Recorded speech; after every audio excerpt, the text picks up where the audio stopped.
to this. I'll just introduce you, okay? Okay. Welcome, everybody. It's Richard Flook here, guiding healing energetically, and we're talking to my very, very good friend, Mike Broadwell from the United States, and he's in the book. I think it's chapter 15, and it's all about healing light.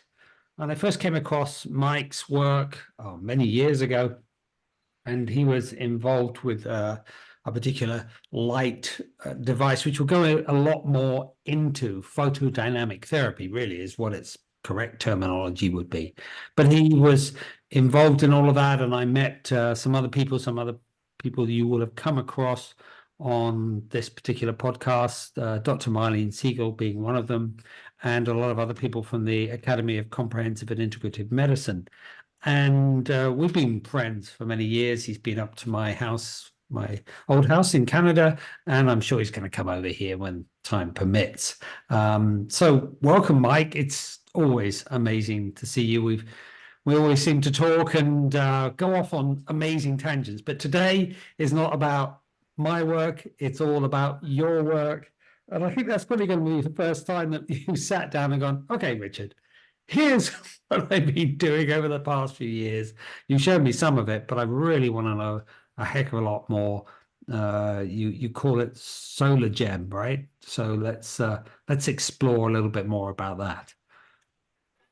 Yeah, it's great to be here. It's always good to see you and connect. It's a Solara gem. Yeah, Solara gem. Yeah, not solar gem. Solara gem. I'll put that up on the put a link on the video so that people can see a little bit more about it. So yeah, absolutely. So tell me a little bit more about, I suppose, some of the history behind it, because I know you came across this type of intervention many years ago, and you were very, very excited about it. And I will be honest, I went, nah, that's not that important. Typical practitioner of any discipline. But you've really stuck with it. You've said, no, this is real. And the more I delved, especially in the book, because I knew it was real, because I know you wouldn't get involved with something that wasn't. But the more I delved into it, I came across the work of Alexander Wunsch and photodynamic therapy, and the fact that there have been therapeutic interventions using light to heal, say, the skin. Just using sunlight. There was these were the things that were going on. But why? Tell us a little bit about your journey on this. And I know, because people won't know this, but you're an engineer by trade. So yeah, I kind of started into the healing world, just kind of on a personal journey, just kind of an eclectic journey, ran across energy healing and EFT and things like that. And then eventually started a summit series, doing summits way back in 2009, 2010. That's when we first met.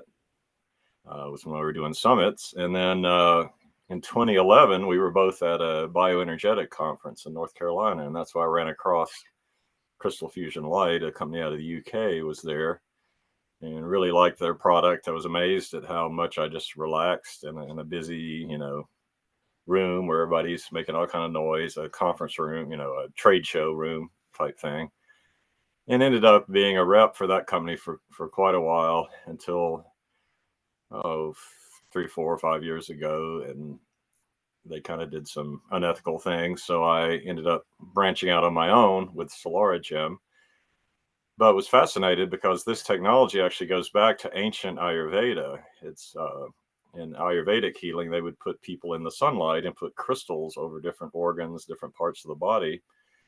And, kind of like acupuncture, who figured out how these crystals all relate to the different organs and systems of the body? Well, somebody did way, way back in thousands of years ago. And if you talk with an Ayurvedic practitioner that really knows their stuff, they'll tell you that the way to get the real oomph out of crystals is to put light through them or to grind them up and swallow them, which I probably don't want to do that in this day and age, but they did in ancient times.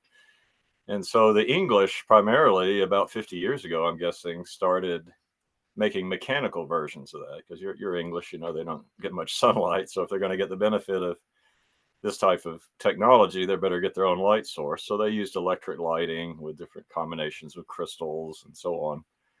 So this is probably a third or fourth generation of this type of technology. Unlike everything, as technology advances and simplifies, gets smaller, gets easier to use, we're able to improve the efficacy of these things. And a big improvement has been in LED lighting, when the invention of the blue LED light really opened up the creation of the white LED, because blue took a long time for them to create. Red and green have been around for a long, long time, but blue was very difficult. And I think the guy that developed it won a Nobel Prize for it. And with blue, red, and green, you can now create white. And so that created a more of a sun-like source. And so that's what we call crystal fusion light. It's basically just light like the sun, not laser, but full spectrum light, color, crystals, and frequency. And really just low level brainwave frequency, alpha, beta, delta, theta type stuff. And it's kind of a combination of those elements. And it's simple yet very profound. And when I went out on my own a few years ago, I got together with our mutual friend, Charles Matthew, who's a 40+ year crystal expert. And he helped me develop some of the unique crystal cocktails or combinations for the Solara Gem. And we also implemented the Dinshaw color therapy system. Dinesh Dinshaw was around early 1900s, really, in the U.S., was a specialist in color therapy and did some amazing stuff back then. And he's still got books available through the Dinshaw Health Society.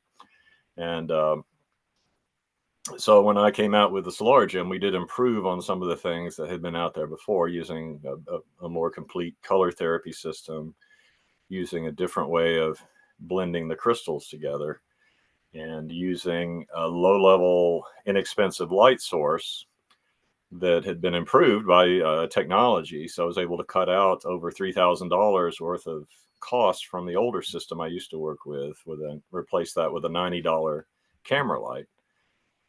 That is what they call daylight balanced or full spectrum, as well as you can be. I mean, you can't really create a full spectrum light because the bandwidth of the sun is way too wide, but at least to try to get as much as we can. So what that did was bring the cost way down and make it much more affordable for everyday people to use this. And so that's kind of the gist of it. It's just very simple. I'll just show one real quick. This is what it looks like. It's the crystals are in this little cube here, which is just a small cube. There's color filter in the back. There are crystals embedded in here. And this attaches to a camera light with magnets. And so it's very simple. And this can be used with any sort of stand or tripod or anything. So it's basically made it a very, very easy to use system. Based on, compared to what's been out there before, which are much more clunky and complex, this is a super easy to use. And just before you talk any more, Mike, it's flashing? Is that because of the camera your side, or is it just flashing at the moment? Well, it's flashing at this one's at a delta brainwave frequency. Oh, I see. That makes sense. Yeah, I mean that's what, about 2 or 3 hertz, isn't it? So this is 1.5. I could do yeah. 2 or 3. The light has about 6 frequencies in the brainwave state, which photographers use, interestingly enough. So it really just made everything come together really well. Wow. Yeah. The older system had a power supply. It was a clunky kind of setup. And this one is rechargeable like a cell phone. It will run pretty much all day without being connected to anything. So super easy to use without wires and things to get in the way. And so it's really made it a super easy and simple system for people to have available for all sorts of benefits. Well, let's delve a little bit deeper, because one of the key things I think that people don't understand is the power of the sun. We're told that the sun is dangerous, that we should never get out in midday sun, that we should, in Australia, they call it slip, slap, slop. It's stuck around, although they don't use that anymore. That we should put sunglasses on to protect our eyes, put ultraviolet sort of clothing on so that we don't actually burn. Now, this is just a complete and utter load of garbage. I'm just going to say that. And I prove it in the book. Okay. We need the sun. And actually, what does cause burning is this is on a slight tangent. It's in the book. It's linoleic acid, which comes from seed oils. I don't want to go down there. What I want to talk about is the necessity of sunlight on our on us as people. It's essential that we have sunlight, but it's this whole thing around the crystals that I think is really important to understand, because that's this unique piece. And as you said, I want to just mention one other thing.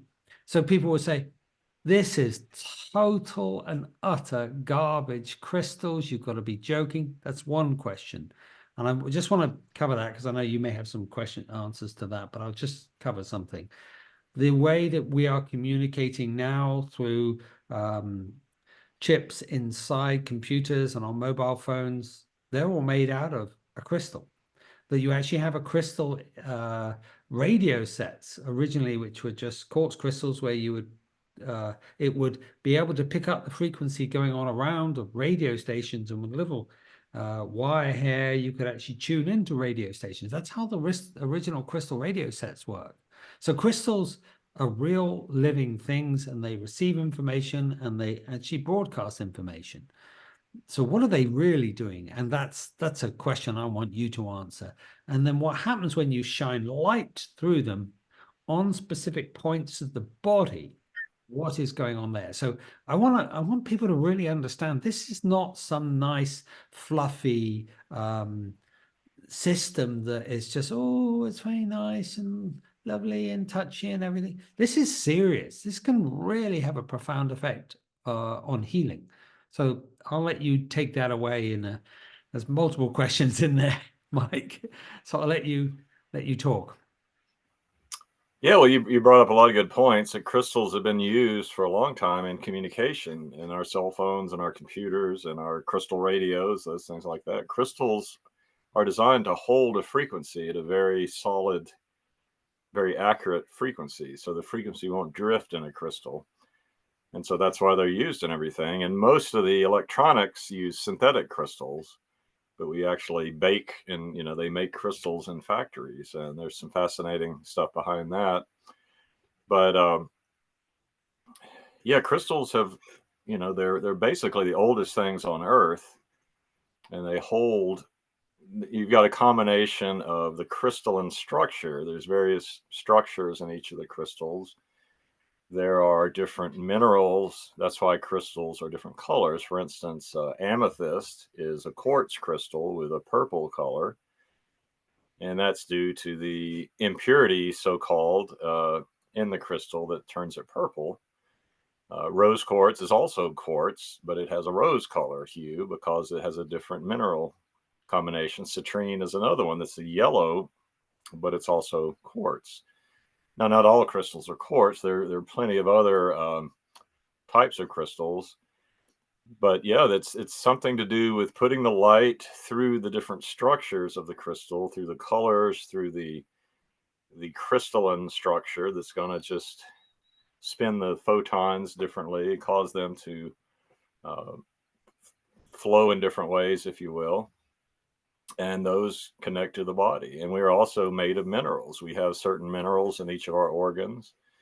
And this is probably why that different crystals connect to different organs, that there's something in the structure, in the mineral content of that crystal relates to what's in the organ itself. And so there's, again, there's a lot of history behind this, just like with acupuncture and Ayurveda. These have been used for thousands of years. people used crystals primarily in the old days for healing more than jewelry. We think of them as just jewelry, but there's a story I read somewhere about a famous rapper years ago. I don't remember who it was, but he was wearing a big ruby ring and he was feeling really bad. And finally, somebody said, "You need to take that ring off." And what it was the energy, the light that was coming in through the ring into his body was giving him stuff that he didn't need. It was actually bringing his energy down. And so when he took the ring off, he started feeling better. So you can actually, use crystals, I guess, in the wrong way and actually deplete the energy of the body. But primarily they were used for healing. That's why kings and other people that could afford crystals, they would buy all these gems and crystals and use them for healing. So back then you didn't really want to mess with a king. I don't think because they could cut your head off if you didn't, if you were kind of shining them on. So if you're the court healer and you're using crystals on the king, I don't think you want to be, messing with them and kind of pulling one over because it might be the last thing you do. But so they're used in so many things, and it's funny because we just the way we look at healing and the way we look at things is it's quite fascinating how human beings actually function and why we think the way we do and why we look at things like we do. And so a lot of what we really trip ourselves up on is just thought patterns that we've inherited that we don't question. And there's a whole reason behind that. And but something works, it works. It's, to me, that's the real proof in the pudding. And I think what we're seeing in the last few years is this divergence between people who trust themselves, that I know what works for me and I know what, and just giving external authority to people who wear white coats and tell us that we don't need the sun, which is ridiculous. Why would the good Lord make the sun to light the whole world if we don't need it, or if it's negative for us? It's crazy. I know you have a particular idea or a wonderful explanation of what really is going on and another way of looking at healing. And I was ironically talking with someone today about that, is that this whole idea of how do you know what's true? You can question everything. And I had an experience this morning where I was putting together an article. And as I was putting it together, I was doing some research. And I know it was actually about electromagnetic fields, which is rather ironic because that's basically also what we're dealing with is I suppose shaping the electromagnetic field that's coming from the sun into a specific frequency which is then going into the body. And we look at electromagnetic fields from mobile phones, cell phone towers, and Wi-Fi routers and the like, which I write a lot about in the book. And the point I'm making about that was the research that I was doing was on the efficacy and the not the efficacy, but the how harmful these frequencies are.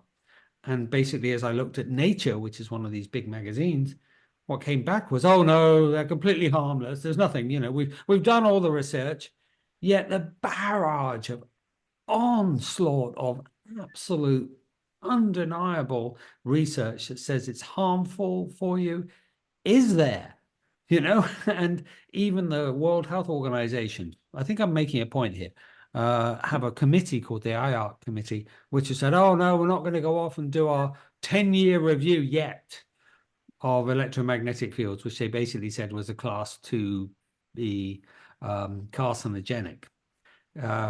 Because it's all bought by industry. So let's just come back. And I think I really want to labor this point, is that so many interventions are made up, have come about, that have a long, long history, and the research is all there, but you never, ever hear about it. That's the first thing. That if there's anything new that say, oh, it's absolutely fine, don't look at what's going on over here, just focus on my hand. This again is what's going on. It's all captured. And I want to labor this point because when you look at, say, as you said, just purely focusing light on a particular point, a bit like an acupuncture needle, but light with a crystal on a particular point on the body, the effect, and I've experienced it, is profound. And I think that that's one of the proof of the pudding. But there's also research there. And just because you don't find it when you do a Google search, which is full of PubMed, MedSpace, Cleveland, whatever, you get about 3 or 4 companies that have just captured the whole system. And Google is owned by a pharmaceutical company. Just because that doesn't return anything doesn't mean to say that this is bona fide and real. So let's delve a little bit deeper into your understanding of healing, because you have a very wonderful way of describing healing. And I'll let you go on that because I've spoken for long enough. Well, yeah, what I've really found is that we kind of take the wrong approach to healing. Like I say, we kind of grown up in certainly our parents' generation pretty much worshipped doctors, right? The guys in the white coat. And I can understand. I mean, they probably, remember times when people died from very simple things that could be cleared now with some of the medications and all. But, as we've seen what's happened in the last few years, we realize no, there's really and why people really think it has to be some major conspiracy. This is just how the world works. I've always thought if people looked at their job and how much goes on at their work every day in their work environment, why do you think hospitals and research institutes are any different? They're still run by human beings that do all sorts of shenanigans and backbiting and self-protection, and it's all um, just human nature, what people are doing. But what I've come to realize is where the real problem is that people don't understand what healing is from a big picture, from a meta level. They think of healing as fixing, kind of like taking your car into the shop and getting your arm fixed or your stomach fixed or whatever. Now, they probably wouldn't say it that way, but that's generally how it's looked at. And so they think that this pill fixes this ill, sort of, which we've been taught forever. And it's just ridiculous because that's just symptomology. They're trying to make symptoms go away. And that's even apparently what the word allopathy means, is to basically remove symptoms, remove the suffering, which is the symptoms. But that'd be like if your spouse is cheating on you and we give you a drug that makes you not realize they're cheating on you. Okay, maybe you're not upset anymore, but they're still cheating on you. That's not solved the problem. And it's so to me, if you look at healing, what is healing? And what I've come to really understand is that healing is more you.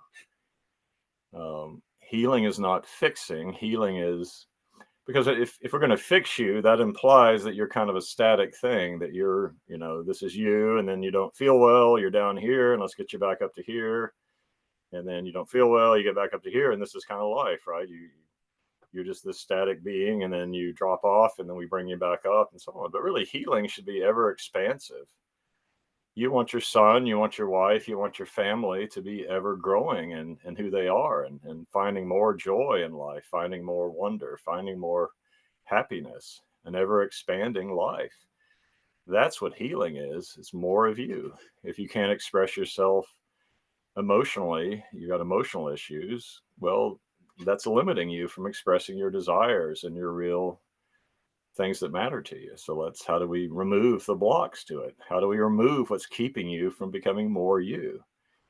And that really relates to you first, or me first. It's not up to somebody else to fix me. It's up to me to really pursue more of me, more life, more goodness, more joy, more what makes life really matter. And this is what I find is the biggest stumbling block, is that we're kind of designed to be herd animals in a way, and we follow the herd, we follow beliefs, and this is necessary to a certain degree to get us just to function in life. The life's too complicated. If we're all just completely independent in every way, we would probably not get very far. And most healing methods are based on fads. They're based on, this is a popular technology and it grows to a certain level, then everybody's into it. but it's not because they really themselves are experiencing it in a way that's expansive and helping them to see that this is valuable. It could be, but a lot of people just miss that. A lot of people just can't grasp that. It's kind of along the lines of David Hawkins' work, where he talks about the levels of consciousness. And he talks about as you pass level 500, that's where you move from, your left brain thinking, logical analysis, like your scientists and all that. You move beyond that level to subjective experience, and that you don't need to have a cognitive thing. You can actually learn from your own experience and know that, wow, I experienced this. I trust my own experience. And to me, that's kind of where life begins ultimately, is when we start to believe our own experience versus just, you know, doing what we're told based on the externals of everybody around us. And at this point, there's just not a huge number of people that are there, as we've seen the last few years, and it's just where we're at in the level of growth in the world. And so, yeah, that's kind of what I look at. Is really, it's more about, would you really even know if something was healing, unless, or do you just have to rely on the momentum of everybody else doing it, which is a big part of what we call healing.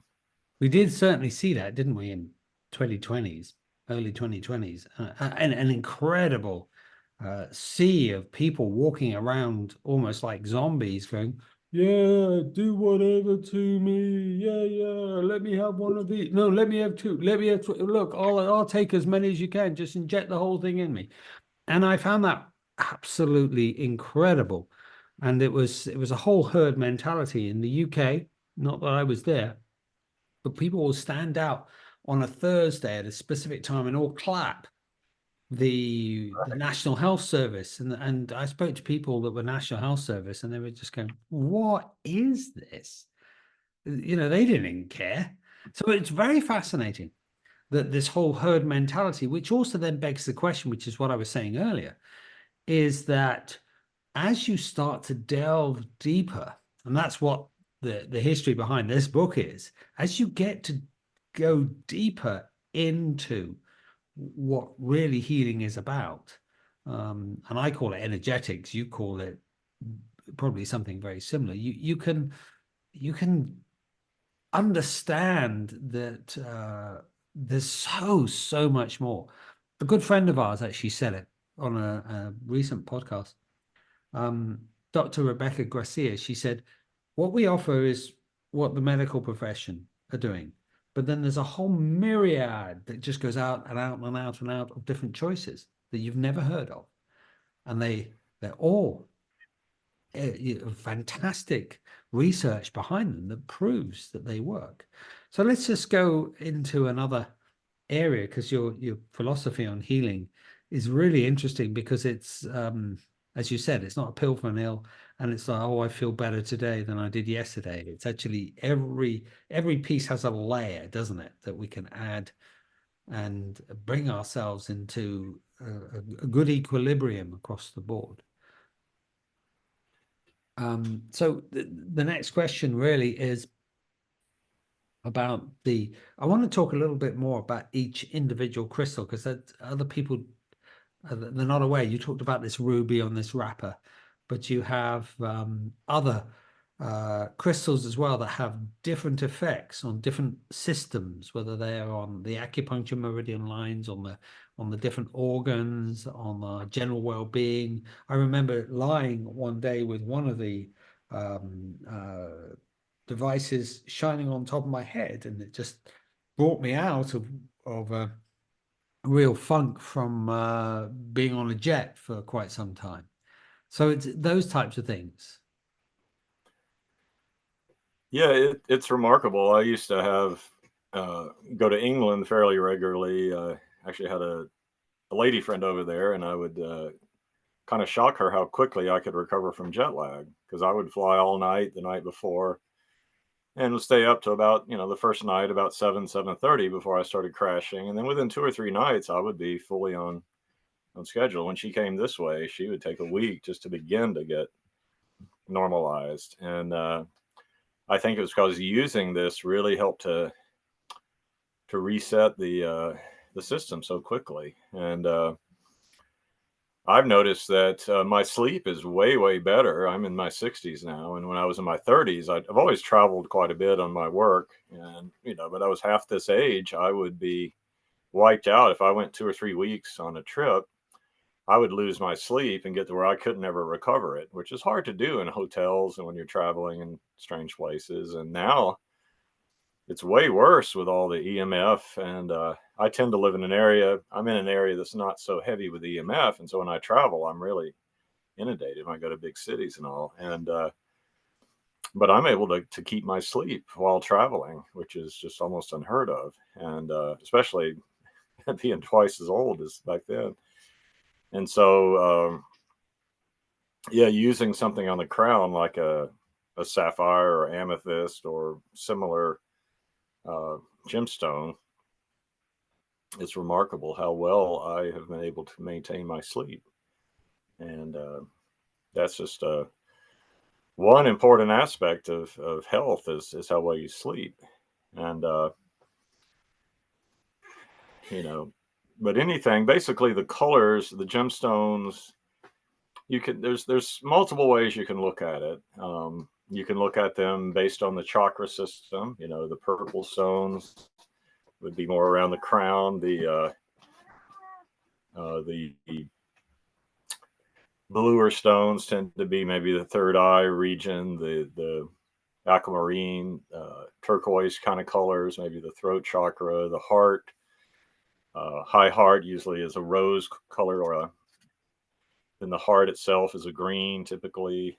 Then you got yellow for the solar plexus, orange for the sacral, and then ruby or some other red stone for the root chakra.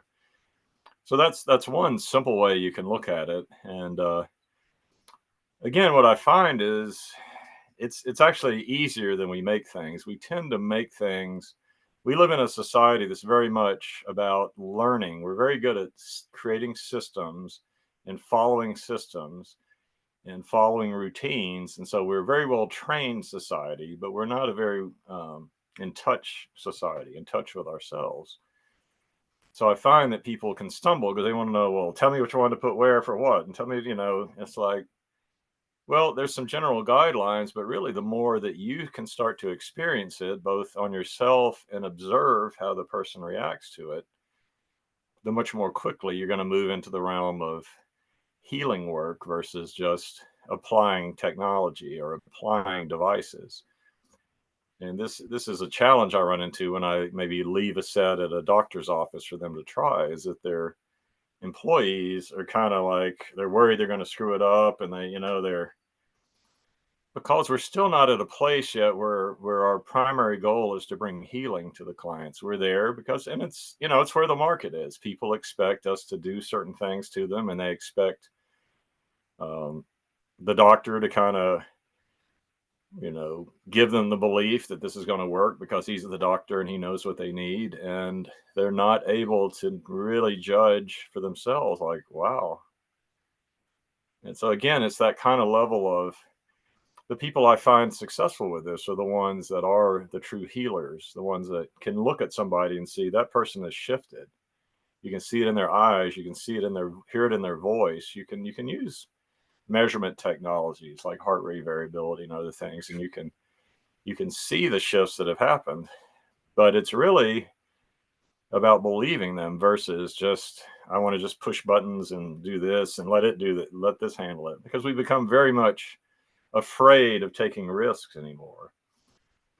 The world we live in is very much, we're pretty dependent on it, right? We don't raise our own food. We don't, if the power goes out, we're kind of screwed.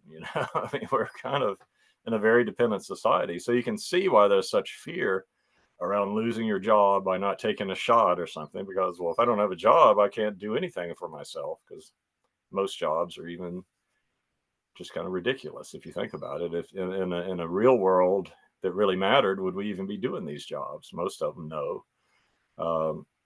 Paper pushers and things like that. So we're very dependent when we live in this advanced kind of complex society. So that takes us away from being able to make our own decisions and trust our own instincts and intuition. And this is what I find is, to me, the big barrier. It's not that these are difficult to use, it's that people don't trust themselves and trust the outcome. And to me, healing is more about getting our clients to become more self aware, become more able to be more themselves, to have a wider range of noticing when they feel better instead of just fix me so I can run back and be a cog in the machine. You know? Still, I know people are going to say, but how does this work? Yeah. Uh, because we're, we're just not convinced. I spent about 9 months putting together the citations for the book, and they're 1,600 citations. And the reason I did that was because I've had so many individuals turn around and say, as I mentioned something, which I know I've read and I've got the research, and they say, well, prove it. So now what I do is I just go, it's in here and it's here. And I've had several cases where people have done that and stood up and argued with me and said that I'm an idiot. And I go, well, hang on a minute. Let me just show you, and pull out the paper and then show it online, etc. And then they go, but I don't believe that. And I said, and there are people like that in the world who will never, ever believe. Even if you showed them all the medical stuff, if you showed them doctors telling them over and over and over again. So I think that, that's that particular bit, and that's fine. And similarly, it does require a leap of faith in the sense that, where do I join that sort of medical randomized double-blind clinical trial bit to my own healing and me taking responsibility for that? Because that's basically what happened in the 2020s. And a lot of people went, oh yeah, do everything to me. And then suddenly went, but I'm seeing my loved ones get seriously ill. I'm getting seriously ill. So on and so forth. And that didn't work. And they say one thing, and then they change their mind the next week, and then they change their mind a month later, and then so on and so forth, until people were going, either you were remain completely hypnotized, or you suddenly light went on and gone, something has to shift, and it's got to be me, because those people are telling blatant lies, and they were, and that's all been Yep. proven and time and time again. So let's then look at the lies and look at what's really true when you're using light therapy. So let's go back. We've got full spectrum light. So let's just explain that. So the sun has a spectrum which you can't get on a light. I'm actually using full spectrum lights here, or they're called block blue lights. So the actual spectrum, it mimics the sun. So I can sit in front of a screen and not blast my eyes with the blue light from the screen. And that's so much nicer to live under, for one. But then if you're shining that light on, say, a meridian line, which is linked, say, to the liver, or on the chakra points, which actually have a massive group of neurons behind each chakra point. So, let's look at some of the science. Then can we just talk a little bit more about some things that you might use this for with clients, or clients might use it for themselves, or go to see a practitioner who has these devices? Because let's be honest, those gems, they're gems, right? They're not cheap. You can't suddenly go down and go, oh, well, it's going to cost me 50 euros, and I could probably get it down at Woolworths or Walgreens or whatever. These are gems. If you went and bought them from a jeweler's, it costs a lot of money, and they're inside the little packets there. So let's just talk a little bit more about, say, for example, an intervention that you might have with a client whose energy is, like you said, low, maybe dealing with something horrific like a cancer or a liver problem or a bowel problem or something like that, because that's what people are going to be interested in. Yeah. So what I find is, one is that stress is pretty much everybody recognizes now as stress is the major component of disease. Um, so when we're working with somebody, we really need to get them out of stress, because if they're not out of stress, everything else is going to be harder. They're things are not going to flow. So if you're doing body work or taking a supplement or doing emotional therapy or talk therapy, the more that the person is out of stress and not in a fight, flight, or defensive mode, the more things are going to flow, the more they're going to open up, the better the healing work's going to be. And I think because we are so materialistic in this modern world that we're a machine, and this will mess us up, and this we tweak that, we see ourselves as machines and not as living beings. It's like like Steiner and other people pointed out that the very idea that you can take dead cells out of the body and put them in a petri dish and put a chemical in to test a medicine is ridiculous, because a cell outside of the body is not the same thing as a living cell inside the body. It's like two different things. And so, the fact that we act like there's no difference is patently ridiculous. And but yeah, sunlight is soothing. As you mentioned, you haven't had much sun there in the last few months, and you really miss the sun. And it's sun is so healing and warming. Now it's funny. I'll ask people. They say, "Well, how does this work?" And I might say, "Well, let's start with what we know. How does sunlight work?" Oh, I don't know. Yeah, right. Because again, I think the question is, and it's not a bad question, but it's kind of like a "How are you today?" question. Well, how much time do we really want to spend on this? Um, why does sunlight make us feel good? I mean, I think we could give several reasons, but I think it's pretty obvious that sunlight just makes us feel good. It's we respond, our body feels good in the sun, it opens us up, it allows us to energy to move, all sorts of reasons. And so I think that we can pretty much admit that. I mean, um, honestly, I don't really know how this works to a large degree. I know that it does work because I see the results of it, and and so, but I think the biggest thing is just by addressing the stress. Number one, that if you're treating somebody, and the beautiful thing with the Solara Gem is that it works with any other kind of therapy. You can do it with sound therapy, with energy therapy, Reiki, with PEMF. You can do it with talk therapy, really any type of therapy. It just adds an element by relaxing the body, um, kind of takes people out of this fight flight mode. So the energy starts moving. And really, healing is about moving energy. You want things moving. If things aren't moving, then you're not really making much progress. So to me, that's kind of the start of it. And if your practice, if your practice is not built around recognizing how important it is to get people out of stress as part of their healing, then I really don't think you're going to appreciate something like the Solara Gem. Because if you don't appreciate that this is the number one thing that's really holding people back is how much stress they're under, then I don't think that people are going to really value what the Solara Gem's doing. Now, it will help dramatically with pain, with chronic pain, with acute pain, with all sorts of things like that. But again, it's something that pain is something that doctors really can't deal with very well. They admit it. One of the Yeah. top doctors in the UK wrote a book in his 80s, and he says, we still don't know what we're doing with pain. And he was considered the expert in pain in England. And I remember reading this book years ago, and it's like, we really don't know what we're doing with this.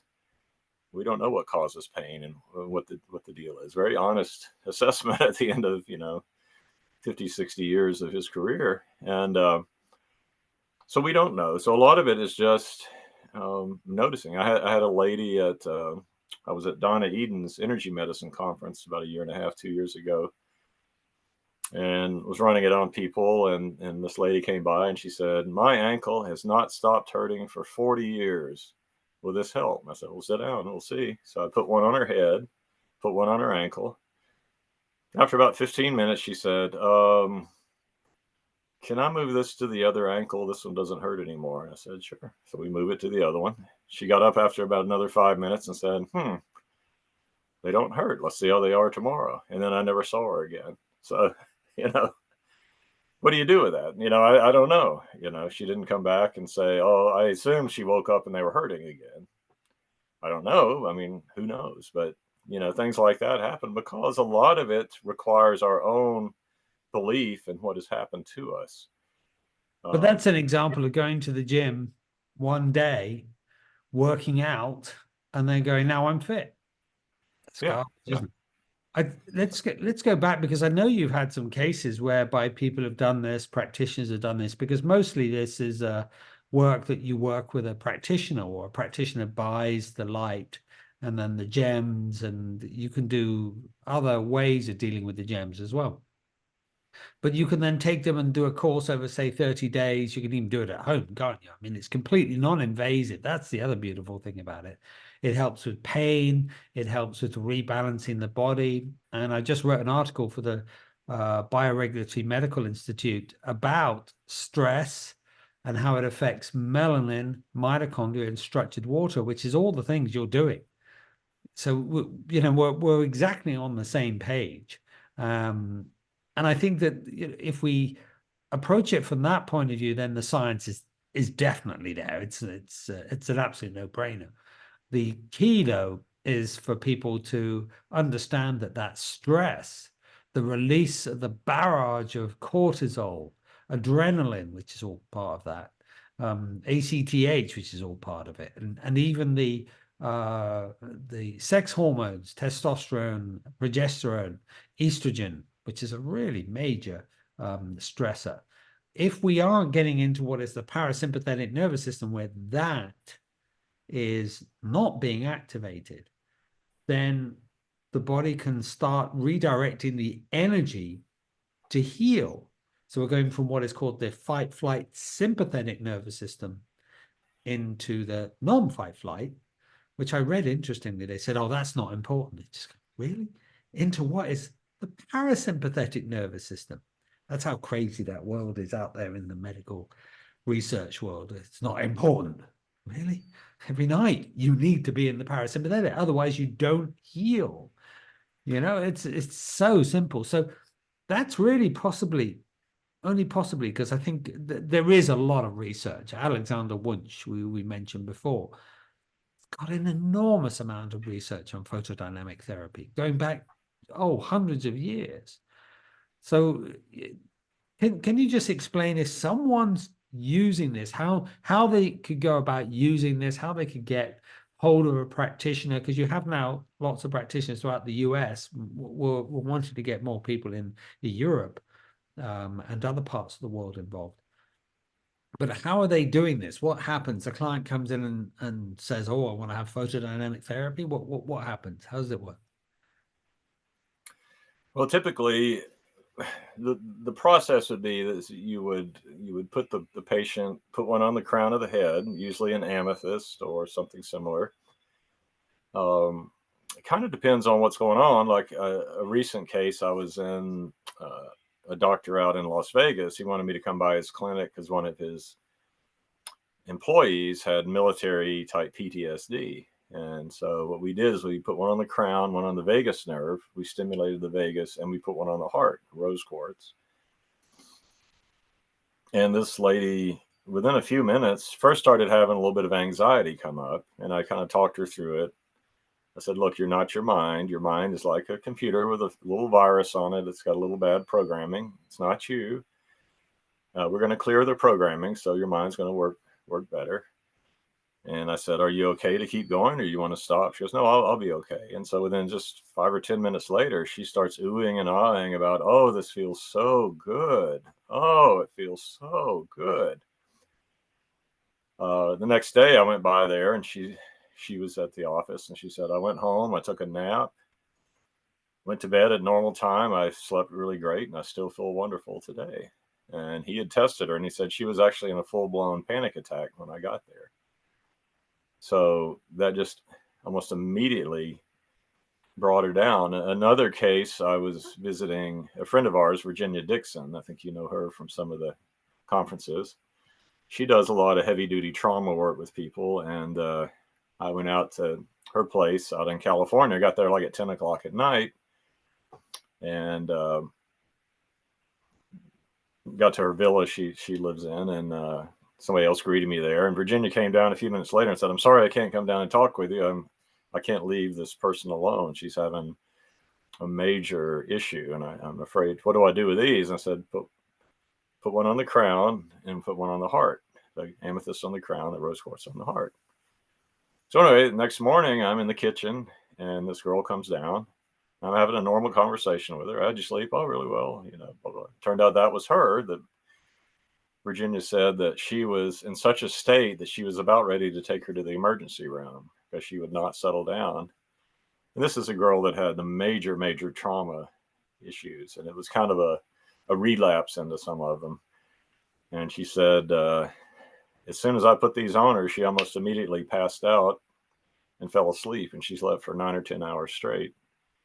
But she was so agitated and unable to be calm that she said, "The last thing I want to take anybody to is the emergency room." And she said, "But I didn't know what else to do." And this just knocked her right out. So those are two things that are pretty serious of just getting people into this, out of a state of agitation, out of a state of stress, a major stress and anxiety.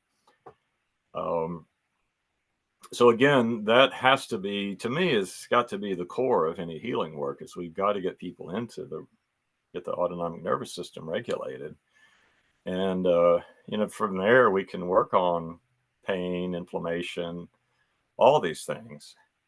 But again, it's a matter of just trusting what you see, not what somebody in some book who doesn't even think human beings are anything but machines or something, which is kind of what our medical system is based on. The medical system wants you to be able to get up and get your child on the school bus, right? That's what they're looking at. Show up and do your job at the factory. That's about the level of what that system is designed to do. Is just keep things moving.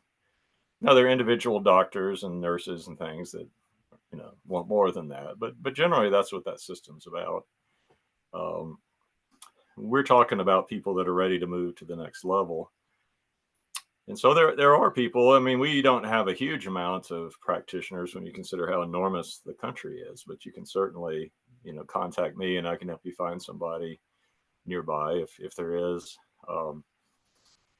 Yeah, and I'll put a link in below to how to do that. But we also know this does work on dogs and cats. So I interviewed Dr. Marlene quite recently, and so she uses photodynamic therapy with the dogs and the cats and other animals with great effect. And now the joke I put on with that podcast is I say to Dr. Marlene is the animal can't sit down with a whiskey and a cigarette and go, "Look, Dr. Marlene, it hurts when I do this."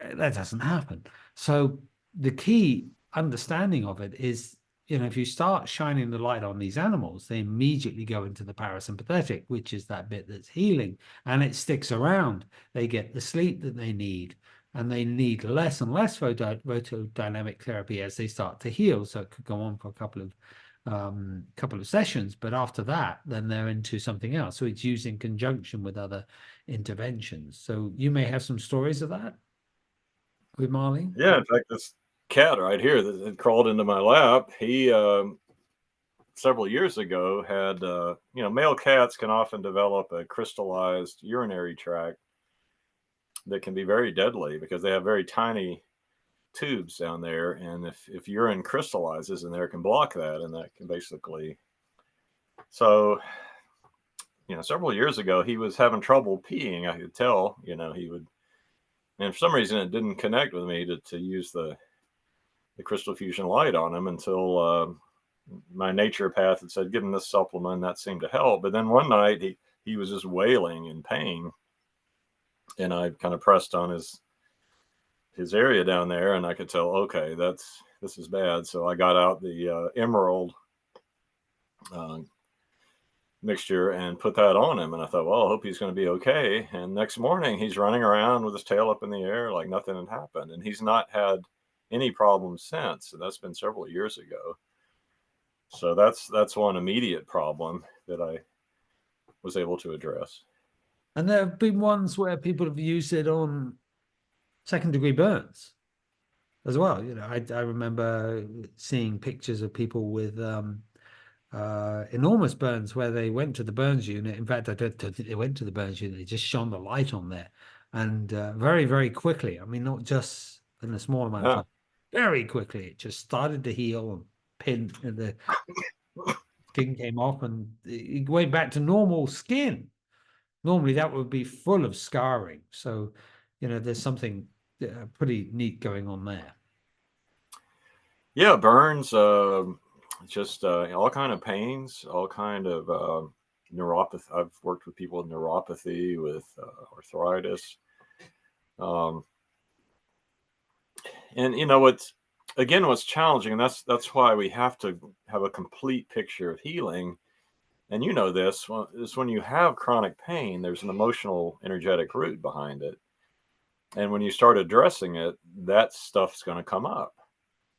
And I've worked with people with neuropathy, and one old guy that was I met at a clinic several years ago. He was doing a vibration plate, and that got him off his walker. Where but he had no feeling in his feet, but constant pain in them. And I worked on him, within just 2 or 3 sessions, the pain would disappear, and he could feel his feet again. But he started having nightmares because he was a Vietnam veteran, and he didn't want to keep doing it, you know. So he every now and then I would call him up, or he'd call me, and my feet are killing me, so I'll go over there and work on him. But he just couldn't. He wouldn't commit to it. And again, that's a lot of us have all kind of other issues that keep us from really following a process that works, because it definitely worked for him. I mean, it was really unbelievable. And I was even and this shows how uncurious people are. I was at a little chiropractor's health fair one evening, just a couple hours. He had people set up on the sidewalk, and one, you know, I had some of his patients there, and there was an older lady that told me she had neuropathy and her feet hurt all the time. And I just put this on her head, you know, for 20 minutes or so, and she said my feet don't hurt anymore. And her son was there doing massage therapy, and I said, tell him that. She says, yeah, my feet don't hurt. And he goes, oh, interesting. Showed no curiosity. I mean, you'd think a massage therapist whose own mother suffers from constant pain in her feet would be like, wait a minute, what did you do here? What? But I see almost a complete lack. And I told the lady, and I said, you know, well, you know, you can take these home and use them, because I don't have room for anything else. Well, I mean, you see how big this is, right? If you don't have room for that in your home, you know, it's just funny how people are, you know, that this Well, let's talk about much. some other success stories that you know, your practitioners have had, because I know you've had loads, absolutely loads. I mean, we talk about those where people just say they're not getting it, because I think, you know, like the veteran needs to come and see someone like me to release the trauma, and then the other symptoms will go. But you can actually deal with those symptoms and bring it up, and we've done that. I know you and I have been there with a client who's been, you know, I don't know, horrible, horrible stuff. And we dealt with that with the lights. We cleared out all the stuff and transformed her life. Um, so we know it works. That's a given. That was back in 2018, wasn't it? Yeah. So, well, how many years ago? That's 6 years ago. So we know it works. The issue that we've got is you know, that we have to use this in conjunction with other things. It can bring up stuff, but it also helped tremendously with pain and arthritis and gut issues, and bringing up emotional traumas, and putting someone into the parasympathetic so they can finally sleep, which could be exacerbating any emotional trauma 10, 100-fold, bringing down inflammation. It's beautiful for doing that. And look at like you said, look at the size of that. It's just a Yeah. tiny little block with a crystal on the end, and so on and so forth. So give a couple of examples. We'll tell people a little bit more about how they might some people might want to buy one of these themselves, and then how they might go about doing that. I don't know. You may offer that. I don't know. Oh, absolutely. Yeah. So, well, one we were both at, remember several years ago, that same weekend you were talking about, we had Dr. Mercola there, and he's given me permission to share this at a workshop. And also, he talks about his health, so I'm not telling on him, but he had an issue with his heart, which he talked about for years, that he did too much cardio and overstressed his heart. And his heart rate variability was always in the 20s based on this software system that he was using to test it, that I had the same one. And he was trying to hack it all kind of ways because he's a hacker, right? He's constantly hacking things. And after that weekend, we did the assemblage point where we realigned the whole energetic system. And it was funny because you remember he showed up at the first day of the training, and he was kind of like, I'm not sure this works, and he was real skeptical, right? And then well, he called me on that Monday, and he said, I just want to tell you how wonderful that training was and how much I appreciate you, and just really very gracious. And he said that his HRV was in the 40s because after we did that energetic realignment, it freed up something. And then 2 months later, he emailed me out of the blue and just said, I just did a 5-day water fast, and my heart rate variability is now in the 60s. I'm so happy. And so, again, something he thought he could physically hack with supplements, with other things, it was an energetic block. And when that cleared, it shot up. And so that was, just we had another doctor there who had all his childhood memories come back. He had told me previously that his father died when he was a teenager, and he was there, and he tried to help him, and he said he made this awful sound came out of his mouth, and he goes, I think that just traumatized me because I had a good childhood. I just don't remember any of it. And all his memories kind of flooded back, and he started telling us all these stories. So that was a couple that you were present for, and you saw just in a weekend workshop. But I've had, like I say, neuropathy. I've had, gosh, I'm trying to think of all of them. All kind of pain issues, just constantly, just bringing people out of pain, out of neuropathy, arthritis. Gosh, I'm trying to remember some of Well, I the. know because we've been at shows together, and people have sat down in the chair and said, "Oh, this will work." And you shine on. No, I don't know either. We just shine it on and see what happens. You get up and they go, "Well, the pain's gone." Yeah, We don't understand that. And I think it actually flummoxes them. They're not quite yeah. convinced. I see it all the time. They can't wrap their head around it, and they'll just like, and it's too much. It's just it's um so yeah, it's. I was just at a conference this past weekend out in California, and was working on all kind of people, and just one lady came and she said, when I was 8.5 months pregnant, and I'm guessing this was 20 years ago or so, that she got attacked, and at 8.5 months pregnant, that's just horrible, and it somehow ripped something in her back, like around her sacrum, tore something, a muscle, or tore a tendon or something. And she said, I can't, my hip won't stay in place, and it's in constant pain. So I actually just put her in a chair. It was a chair with an open back. I said, well, pull your pants down over that area. I put I put an amethyst and an emerald on it, put one on a crown. And after 15 or 20 minutes, she goes, this is amazing. I could just feel that whole area open up, and it doesn't hurt. And she got up and went back to the meeting, and she said, I was sitting in the meeting all afternoon trying to sit funny to make my hip hurt because it wasn't hurting. And it didn't hurt. So she ended up buying a couple of them, on the spot there, because she was profoundly moved by how much it helped her. And Yeah. so I tend to just see people once because I'm usually out demonstrating it. So I don't tend to work on people long term. But I do have practitioners that are doing it, and sometimes, well, one of my customers, who's just an individual that works on herself, but she's got several of these, and she has had some amazing shifts happen. And I've actually developed a new type of Solara gem which is called the Focus, and it has a glass, if you can see that, it's got a glass lens on it. So it focuses the energy more, whereas the other ones tend to, the energy just kind of fans out. This one stays in a bit of a tighter pattern, and you can put it right down on the meridians. And so she was the first person to buy these. I just came out with this model, and she was working on, she said she was learning acupressure. So she started using a ruby on her lung one point because she has a lot of lung issues. And um, she said it was really just starting to clear all sorts of phlegm and stuff was coming up, and her system was clearing. So pretty amazing stuff. In fact, she came last year to one of my workshops, almost didn't come because she was afraid she wouldn't be able to drive home because she would get into a state. I said, well, look, we'll get you home. Just come.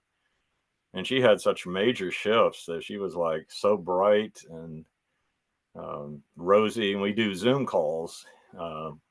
Randomly, we'll do live Zoom calls for Q&As. And the people on the call were noticing how much brighter she looked, how much rosy her cheeks, how much happier she looked. And they were like, wow, you look amazing. It was quite remarkable. So I think, it's just a matter of the more you pay attention to the client and really see the shifts that happen, that's going to be the more ideal practitioner for this. If it's just, if you're a rack'em crack'em chiropractor or a cheap plumber, I call it just sticks needles in people to, kind of in a machine like way, then you're probably not going to care about this because it's just not what you're doing. And that's fine. I mean, that's just a different approach. But So if yeah, someone is watching this that can't find a practitioner, they can actually buy the cube, can't they? Because the cube's very inexpensive. You can actually, I'll put up a link to the type of cube it is. But getting the crystals is the key. And they can buy that from you approximately, let's just say just a basic ruby, because rubies aren't expensive, compared to diamonds, right? Which you do have as well, and they're very, very expensive. So the actual cube bit is how much is that on average? If someone's just buying that and says, no, I am in a lot of pain, they contact you, and they then go, right, well, I can buy the cube, I can get that online, no problem. Buy that off of Amazon or wherever. It's a photographic sort of cube. Um, but then to get the other piece, the magnetic piece, how much just for a basic thing might someone pay? so the Solara gems, which are the cubes you're talking about, this piece, Yeah. uh, virtually all of them are $600, $599. A few of them are more expensive because of the rarity or the cost of the stones in them. Yeah. The light source is $90, and I just let people order it directly because they can get it on Amazon or get it from the manufacturer. And so you're talking $700, and this compares to a system I used to work with years ago that was almost $6,000 for 3 gem mixtures. Uh, and so it's remarkably less expensive. And what I wanted is people to be able to start with one. They can start with usually the amethyst on the crown and just address their stress. And that also works for anxiety, works for chronic pain, arthritis, neuropathy, helps with sleep. And so I want people to be able to start with one because it is experiential. And if you're the type person that trusts your own experience and can stay with something, then yeah, it's going to help, and that's going to pretty much last you your whole life. These are very solid; they're made like a brick, so you'd really have to make an effort to break that. So one of the other problems with the system I used to work with is you had to send it back to the UK to get it repaired, and it was fragile. They had some manufacturing issues that started showing up, so it was causing some issues there. And I wanted to make something that's pretty much bulletproof. And I came out with it during the scandemic lockdown where logistics were in question. I wanted people to be able to be able to get the light source. So if something happened to me, because there's a lot of products out there that are great, but they're small companies, and if they go out of business, you're kind of like stuck. You can't get it repaired. You can't get. And with this, I wanted people to be able just to order the accessories, the stands, and all that. Are dozens and dozens of little stands are available for $15 to $50, and the lights are very, very popular, well-made camera light with very clean energy that's easily accessible all over the world. And so even if something happens to me, and down the road, and you couldn't get these anymore, at least you could keep getting lights. If your light burns out, go get another one. So that's what I wanted, is something that really wasn't fragile, and people would lose if something happened to me. I didn't think that was a good thing. And so yeah, you can start for 600. The average person, maybe 3 or 4 of them is all you'd ever need for just about any issue in your life. But even if you just address the stress, that's such a big component. And that's To me, nothing for a practitioner. If they were using that, it'd probably pay for itself within the month, wouldn't it? yeah. So like you said, the light lasts forever. Well, just all day. I mean, I've seen it work, and if you look at the reviews, people talk about, well, just keeps going and going and going. Well, we really ought to wrap up there, Mike. Is there anything else you want to say or talk about or mention around the product or? No, I mean, I think that's the gist of it. I think the key is just, take a look at it and see. You're welcome to contact me. My information's on the website. I'm happy to talk directly with anybody. My goal is not to sell it to just anybody. My goal is for people that really value it. And I don't try to sell it to people. I just try to introduce it and make it available to people that do value it. And but I'm happy to help you find somebody nearby if you want to try it, or connect you in any way. So yeah, feel free to contact me, and I'm happy to do that. Fantastic, Mike. It's always a pleasure talking to you. We always have a lot of fun, and we always have so much to share. And I think you've shared so much on this amazing product that you've been able to bring to the market, I guess, is one way of putting it. But it's something that is really, really incredible. And I don't think we're really giving you that energy to say how incredible and how simple this is, because that's the problem. It's just crazily simple, and it works so beautifully. Well, that reminds me real quick too of a story with Dr. Marlene, who you mentioned. She called me one day right before New Year's. I remember it because we both went to a New Year's dinner in Atlanta a few days after she called. But she said, "I feel like I'm getting the flu. I did my head and my spleen. What else should I do?" And I said, "Take the ruby and just put it right on the nape of your neck." And she texted me like 3 minutes later. She goes, "Wow," because this is amazing. I just felt something pop, and all my joint pain disappeared, and my head cleared out. And so then I saw her a few days later up in this dinner we were at, and she was like, couldn't believe it. It's just. So I have seen it, and I've noticed that on myself. Sometimes you can just catch something, you feel like something's coming on, and just put it right there, and it tend to knock that out. So that's just another example that just came to mind. Perfect. Well, thank you, Mike. And all the information is in the links below, and you know, we'll catch up with you again, I'm sure. Yeah, definitely. I appreciate your time. It's always great to connect.